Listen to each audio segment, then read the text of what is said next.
Students, welcome to Physics Mind. मुझे उम्मीद है आप सब अपनी एग्जाम की तैयारी अच्छे से कर रहे होंगे।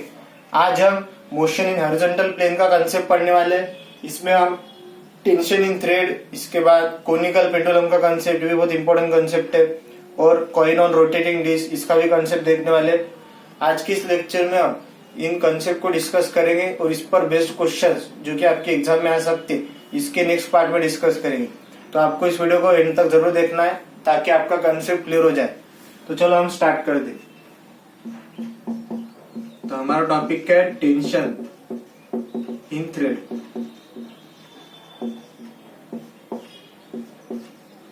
तो देखो हमारे पास देखो ये थ्रेड है जिससे ये एम मास का पार्टिकल हमने इसको थ्रेड को हमने कनेक्टेड है ये थ्रेड से, और ये इस एक्सिस के about with angular velocity omega के द्वारा रोटेट ऐसा हॉरिजॉन्टल प्लेन में जुम जुम जुम जुम ऐसा रोटेट कर रहा है। ये क्या है? एम मास का पार्टिकल अबाउट हॉरिजॉन्टल प्लेन, और ये क्या एक थ्रेड है। तो इस पे देखो अंदर की तरफ कौन सा एक्सेलरेशन आएगा? Centripetal acceleration. तो हमें क्या निकालना है? ये जो थ्रेड है इसमें टेंशन निकालना है। टेंशन टी कितना रहेगा? तो देखो अब ये क्या है? नॉन इनर्शियल फ्रेम मतलब एक्सेलरेटेड फ्रेम है। तो हम यहाँ पे क्या लगा सकते हैं? Pseudo force. तो हम कहाँ पे चल जाएंगे? एक्सिस पे। तो हमें ये पार्टिकल कहां पर नजर आएगा? रिलेटिवली रेस्ट पर। तो हम इस पे क्या लगाएंगे? Pseudo force. जो भी फ्रेम का एक्सेलरेशन है, एक्सेलरेशन किधर है? इधर, तो उसके अपोजिट डायरेक्शन में। तो क्या आएगा? बाहर की तरफ pseudo force m into AC, और एसी का formula M R omega square. तो देखो अब यहाँ पे क्या रहेगा? टेंशन किसका रहेगा? अंदर लगने वाला टेंशन बाहर लगने वाले सूडो फोर्स के बराबर रहेगा। तो कितना आएगा? M R omega square. अगर इसका ग्राफ बनाएंगे, यहाँ से देखो टेंशन क्या आ रहा है? Directly proportional to omega square. तो इसका ग्राफ कैसा आएगा? पैराबोला। टी वर्सेस ओमेगा का ग्राफ तो क्या आएगा? पैराबोला, कुछ ये टाइप से। जिधर पावर बंद रहेगी वो साइड में ग्राफ का जो माउथ है ये ओपन होगा। तो ये पॉइंट ध्यान रखना। अगर देखो ये ओमेगा मैक्सिमम है, मतलब हम इसको मैक्सिमम स्पीड से घुमा रहे झुम झुम झुम झुम, तो ये जो टेंशन है ये टेंशन करेगा ब्रेकिंग टेंशन के बराबर। तो जब ओमेगा मैक्सिमम रहेगा तो जो ये थ्रेड है इसमें टेंशन करेगा मैक्सिमम, और वो कहेगा ब्रेकिंग टेंशन। तो क्या रहेगा? एम आर ओमेगा मैक्सिमम का स्क्वायर। तो आई थिंक आपको ये टेंशन इन थ्रेड का कंसेप्ट समझ आएगा। इसके नेक्स्ट पॉइंट हम देखते, तो इतना नोट कर लो फिर हम आगे बढ़ते। अब देखो समझ लो यहाँ पे मोर देन वन ऑब्जेक्ट है जो कि रोटेट कर रहे।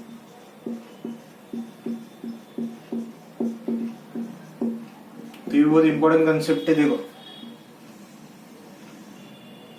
इस एक्सिस के अबाउट, ओ पॉइंट के अबाउट ओमेगा से रोटेट कर रहे दो मास के पार्टिकल m1 है और क्या है यहाँ पे m2, और m1 का डिस्टेंस एक्सिस ऑफ रोटेशन से ये दिया है हमें L1, और ये जो m2 है ये कितना है यहाँ से L2।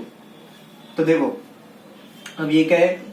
अब हमें क्या निकालना है? ये जो दो स्ट्रिंग है, ये थ्रेड है, यहाँ से यहाँ तक और यहाँ से यहाँ तक, इसमें टेंशन निकालना है। तो मैं इसको बाहर बना था। देखो ये हमारी हो गई एक्सिस ऑफ रोटेशन, और यहाँ से देखो ये m1 है और ये क्या है? m2। और देखो ये डिस्टेंस कितना दिया है हमें? L1, और ये कितना दिया है? L2। तो हमें ये जो थ्रेड है दोनों, इसमें टेंशन निकालनी है। तो समझ लो इसमें टेंशन T1 है, और टेंशन हमेशा क्या लगता है? अवे फ्रॉम बॉडी, तो मास के अवे। और इसमें टेंशन है समझ लो T2, ये स्ट्रिंग हुई। तो देखो अब ये क्या है? एक नॉन इनर्शियल फ्रेम, क्योंकि एसी की तरफ लग रहा है अंदर के डायरेक्शन में। तो हम क्या लगाएंगे? Pseudo force. तो कहाँ पे चल जाएंगे? एक्सिस ऑफ रोटेशन पे। ये आ गया हम एक्सिस पे, तो क्या लगाएंगे? Pseudo force. तो देखो इस पे कितना लगेगा सूडो फोर्स? पीछे के डायरेक्शन में m1, और r1 कितना यहाँ से एक्सिस ऑफ रोटेशन से डिस्टेंस L1 इंटू ओमेगा का स्क्वायर। और इस पे अगर सूडो फोर्स लगाएंगे तो कितना आएगा? m2, और एक्सिस ऑफ रोटेशन से लेना डिस्टेंस कितना है? L1 plus L2। कितना हो गया?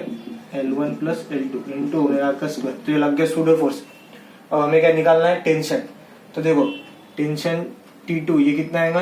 ये हमें पार्टिकल कहाँ पे नजर आ रहा है? रिलेटिव रेस्ट पर, मतलब फोर्सेस करेंगे बैलेंस, क्योंकि हमें रेस्ट पर नजर आ रहे हैं, क्योंकि हम कहाँ पे आ गए? एक्सिस ऑफ रोटेशन पर। तो फोर्सेस करेंगे बैलेंस। तो हम T2 को किस कर लिख सकते हैं यहाँ पे? T2 m2 into L1 plus L2 omega का स्क्वायर। ये T2 आ गया। अब T1 लिखना है। तो T1 देखो, T1 अगर सिस्टम बाउंड्री बनाएंगे हम, देखो यहाँ पे मैंने बना लिया सिस्टम बाउंड्री। आपने अगर मेरा सिस्टम बाउंड्री का लेक्चर नहीं देखा एनएलएम का, तो उसमें मैंने डिटेल में बताया कि कैसे सॉल्व करना। तो सिस्टम बाउंड्री बना लिया तो इंटरनल फोर्सेस क्या हो जाएंगे, कैंसिल, T2 कैंसिल। तो देखो T1 किसके बराबर आएगा, M1 L1 ओमेगा का स्क्वायर, और पीछे कौन सा है, plus M2 L1 plus L2 omega का स्क्वायर। तो आई थिंक आपको ये कंसेप्ट समझ आएगा। मैंने देखो सिस्टम बाउंड्री बना लिया तो ये जो इंटरनल फोर्सेस थी, टेंशन, ये कैंसिल हो गई। तो T1 किसका रहेगा, देखो T1 कितना आएगा, M1 L1 omega square equal to M2 L1 plus L2 omega square. तो आई थिंक आपको ये कंसेप्ट समझ आएगा। तो इतना नोट कर लो, फिर आगे देखते। अब देखो जो हम अगला कंसेप्ट पढ़ने वाले हैं वो है कोनिकल पेंडुलम का।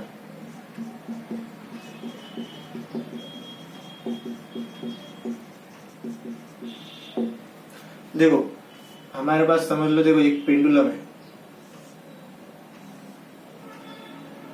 जिससे एम मास का ब्लॉक कनेक्टेड है, और ये ऐसा हॉरिजॉन्टल प्लेन में ये जो एक्सिस ऑफ रोटेशन है इसके अबाउट ओमेगा के एंगुलर वेलोसिटी से क्या हो रहा, रोटेट। तो ये देखो हॉरिजॉन्टल प्लेन में ऐसा रोटेट हो रहा, ये जो है मास एम मास का बॉब ये कैसा रोटेट हो रहा है, ये डायरेक्शन में हॉरिजॉन्टल प्लेन में, और ये एंगल जो ये हमें थीटा दिया है, और जो लेंथ है कोनिकल पेंडुलम की ये समझ लो है L। तो और इसका रेडियस कितना है, ये R। तो अब देखो इसमें कैसा करेंगे हम, कोनिकल पेंडुलम में हमने निकालना है टेंशन कितना रहेगा, इसके बाद ये थीटा एंगल कितना रहेगा, और इसका टाइम पीरियड कितना रहेगा, ये जो बॉब रोटेट हो रहा सर्कल में इसका टाइम पीरियड कितना रहेगा। तो इसको ऐसा करेंगे, देखो सबसे पहले इसका मास कितना है, M। तो देखो यहाँ पे देखो इस पे फोर्स क्या लगेगा, नीचे mg। इसके बाद देखो ये जो स्ट्रिंग है इसमें टेंशन कितना रहेगा, T। ये अगर थीटा है तो ये एंगल भी कितना रहेगा, थीटा। तो T का इधर कंपोनेंट कितना आएगा, T cos थीटा, और ये साइड में कंपोनेंट कितना आएगा, T का T sin थीटा। और देखो अब ये क्या है, एक एक्सेलरेटेड फ्रेम है, और इधर AC किधर लग रहा है, ये डायरेक्शन में, क्योंकि ये मोशन इधर हो रहा है ना, ये डायरेक्शन में हॉरिजॉन्टल प्लेन में। तो ये क्या है, हम चले गए एक्सिस ऑफ रोटेशन पे, तो क्या लगाएंगे इस पे, सूडो फोर्स किधर लेगा, बाहर के डायरेक्शन में, और कितना लेगा, MR ओमेगा स्क्वायर। तो हमने क्या लगा दिया, सूडो फोर्स। तो अब फोर्सेस क्या करेंगे, बैलेंस। तो देखो T cos थीटा किसके बराबर आएगा, mg के, और T sin थीटा किसके बराबर आएगा, MR ओमेगा स्क्वायर के। और देखो ये कितना है, इसकी स्ट्रिंग की लेंथ कितनी है, L। तो इसका इधर कंपोनेंट ये वाला, ये जो हाइट है ये कितनी आएंगी, L cos थीटा, और ये वाली सामने की हाइट रेडियस ये कितना आएगा, L sin थीटा। तो देखो अब इसको अगर डिवाइड करेंगे तो कितना आएगा, देखो साइन थीटा, T से T कैंसिल हो जाएगा, sine theta upon cos theta equal to R omega square upon G। तो देखो sine theta upon cos theta, R के जगह क्या लिख सकते हैं, इतनी लेंथ कितनी, L sine theta into omega square upon G। देखो साइन थीटा से साइन थीटा कैंसिल, तो ऐसे कॉस थीटा कितना आएगा, G upon L omega square. तो ये मोस्ट इंपोर्टेंट रिजल्ट है जो कि आपको डायरेक्ट ध्यान में रखना है कि कॉस थीटा कितना है, आ रहा है यहाँ से G upon L omega square. इसके बाद देखो अब हमारे पास कॉस थीटा आ गया, तो हम यहाँ पे अगर पुट करेंगे तो हमारे पास क्या आएगा, टेंशन। तो हमारा पहला रिजल्ट आ गया, और अगर दूसरा निकालेंगे तो देखो कितना आएगा, T इंटू कॉस थीटा की जगह डाला तो क्या आएगा, G upon L omega square equal to क्या आएगा, mg। तो ये G से G कैंसिल हो जाएगा, तो टेंशन कितना आ रहा है, ML ओमेगा स्क्वायर।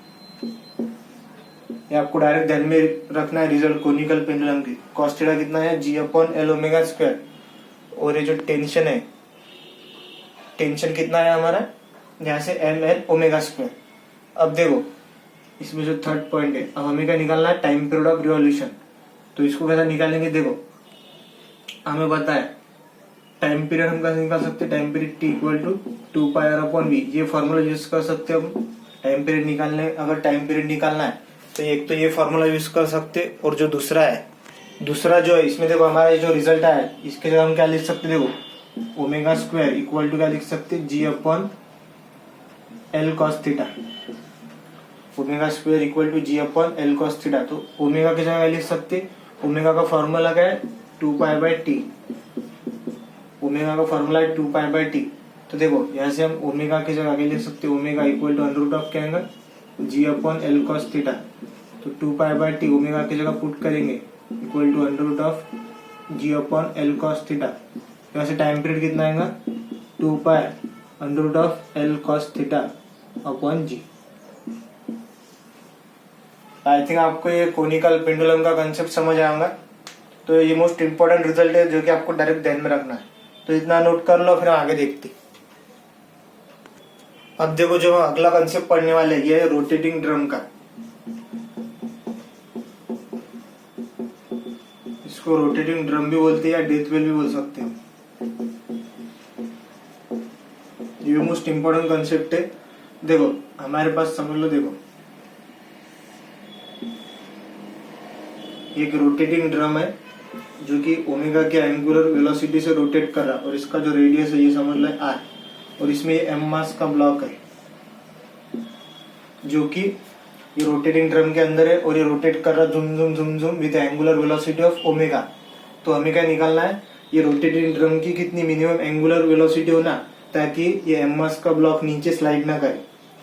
तो हमें क्या निकालना है, मिनिमम एंगुलर वेलोसिटी। तो देखो इसको कैसा करेंगे, सबसे पहले देखो, और ये जो इसका सरफेस है ये क्या है, रफ है, और इसका कोएफिशिएंट ऑफ फ्रिक्शन जो है ये म्यू एस है।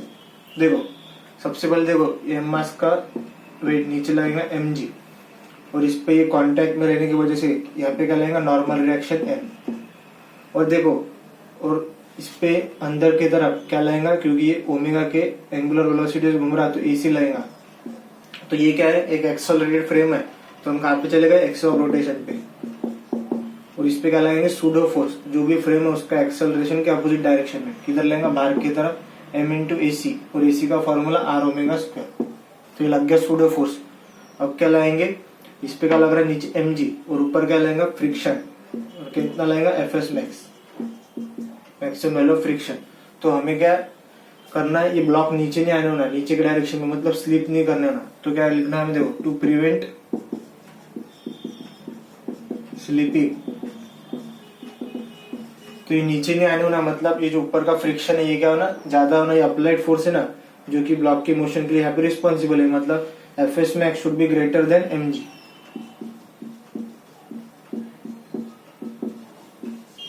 तो तभी ब्लॉक नीचे के डायरेक्शन में स्लिप नहीं करेगा।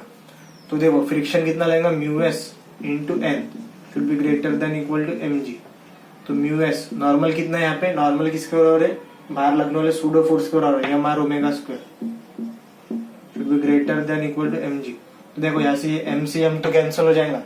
तो देखो यहाँ से कितना आ रहा, mu S into R omega square should be greater than equal to G. तो ओमेगा स्क्वायर क्या आ रहा है, should be greater than equal to G upon mu S into are.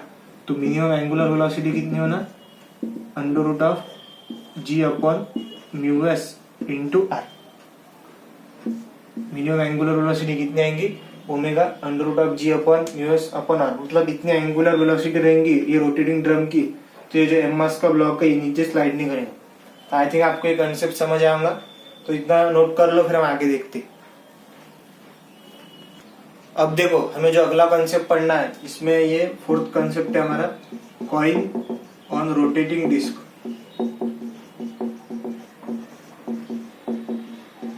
ये मोस्ट इंपोर्टेंट कंसेप्ट है। देखो हमारे पास देखो ये समझ लो एक डिस्क है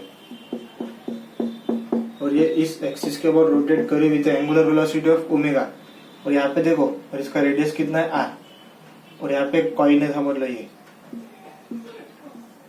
एक कॉइन है इस डिस्क के ऊपर रखे हुआ, जो कि इस देखो ये डिस्क रोटेट कर रही, तो कॉइन के चांसेस है बाहर जाने के, क्योंकि जब ये डिस्क रोटेट करेंगे झुम झुम झुम झुम तो कॉइन के ऊपर देखो। अब देखो यहाँ पे कॉइन का मास है समझ लो m, और इसका वेट कितना लगेगा नीचे mg, और अंदर की तरफ क्या लगेगा ac। तो ये क्या हो गई, एक एक्सेलरेटेड फ्रेम। तो हम कहाँ पे जाएंगे, एक्सिस ऑफ रोटेशन पे। और देखो हम क्या लेंगे सूडो फोर्स, क्योंकि हम कहाँ पे आ गए, नॉन इनर्शियल फ्रेम में। जो भी फ्रेम का एक्सेलरेशन है अंदर की तरफ, तो उसके अपोजिट क्या आएगा, pseudo force m into ac, और ac कितना आएगा, एम आर ओमेगा स्क्वायर।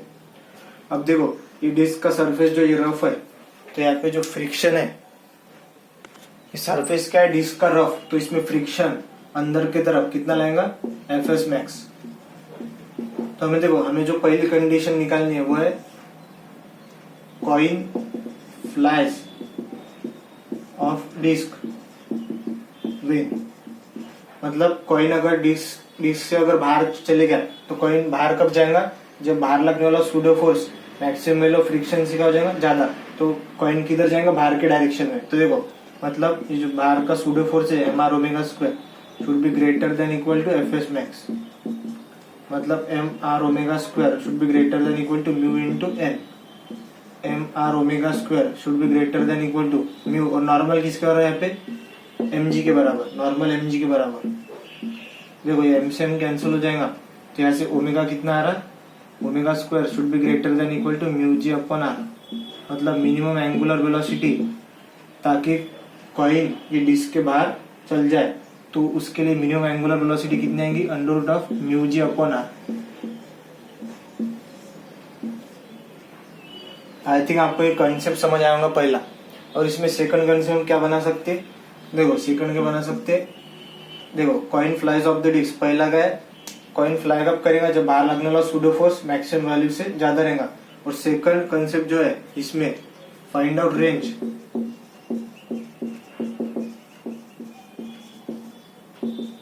जहां तक ये अपनी हिंदी वाली इंग्लिश है, तो फाइंड आउट रेंज जहां तक कॉइन फ्लाई ना करे, तो हमें रेंज निकालनी है जहां तक कॉइन फ्लाई ना करे, मतलब ये रोटेटिंग डिस्क के बाहर कॉइन जाने नहीं होना, तो उसकी रेंज क्या रहेंगी। तो देखो कॉइन बाहर कब नहीं जाएगा, जब तक ये जो अंदर लगने वाला फ्रिक्शन है ये सूडो फोर्स से ज्यादा रहेगा, मतलब F S max should be greater than equal to M R omega square. तो ये कंडीशन रहेगी, क्योंकि फ्रिक्शन क्या रोक लेगा कॉइन को अंदर की तरफ, तो कॉइन बाहर नहीं जाएगा। तो फ्रिक्शन कितना लेगा, mu into N should be greater than equal to M R omega square. तो mu into normal M G should be greater than equal to M R omega square. तो ऐसे एम से एम तो cancel हो जाएगा, तो ये कितना आएगा, mu into G should be greater than equal to R omega square. तो mu G upon omega square should be greater than equal to R. मतलब अगर ये रेडियस जो है डिस्क का ये mu G upon omega square से जब तक कम रहेगा तब तक कॉइन जो है ये डिस्क पर ही रहेगा, मतलब बाहर नहीं जाएगा। तो आई थिंक आपको ये कंसेप्ट समझ आएंगे मोशन इन हॉरिजॉन्टल प्लेन के। इसके नेक्स्ट वीडियो में हम ये जो मैंने आपको आज कंसेप्ट बताया उस पर क्वेश्चन डिस्कस करेंगे। तो आपको क्या करना है, मैंने आपको आज जो भी कंसेप्ट पढ़ा है उसकी 1-2 बार प्रैक्टिस करना। तो मिलते हैं स्टूडेंट्स नेक्स्ट वीडियो में, तब तक के लिए आप पढ़ते रहिए।